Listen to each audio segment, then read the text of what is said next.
Le cadre juridique de l'Organisation pour la mise en valeur du fleuve Sénégal, OMVS, a fait de l'institution un facteur d'intégration régionale.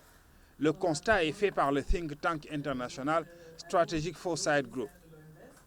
La consécration de l'OMVS revient en grande partie à ses présidents fondateurs. C'est encourageant pour nos chefs d'État qui ont eu à mettre en œuvre l'OMVS. Je parlais du président Léopold Sédar Senghor, je parlais de Modibo Keïta, je parlais de Sékou Touré et je aussi parlais de Makhtar Ould Daddah, qui ont eu l'idée, la lumineuse idée effectivement de créer ce cadre de partage des ressources en eau du fleuve Sénégal. Les pères fondateurs de l'OMVS l'ont bâti sur un socle juridique unique, faisant de notre organisation un modèle rare d'intégration sous-régionale et de gestion partagée des ressources en eau. Les acteurs cherchent à promouvoir l'initiative Paix Bleue, autrement dit, faire de sorte que l'eau reste un facteur de paix et d'intégration. Une initiative qui se justifie par les nombreux cas de conflits autour des cours d'eau et autres sources en eau dans plusieurs pays transfrontaliers.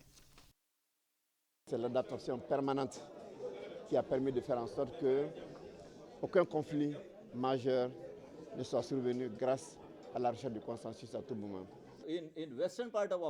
En Afrique de l'Est, la gouvernance reste un défi pour les pays en développement.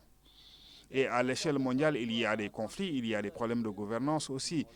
Et l'OMVS a compris que malgré la pauvreté et tous ces autres problèmes, on peut bien utiliser les cours d'eau et les autres sources en eau comme des instruments de coopération. Cette rencontre avec les autorités de l'organisation sous-régionale est aussi marquée par le lancement du rapport intitulé Water Cooperation Quotient. Il couvre 84 organismes de gestion en eau transfrontalière dans plus de 200 bassins transfrontaliers de près de 150 pays.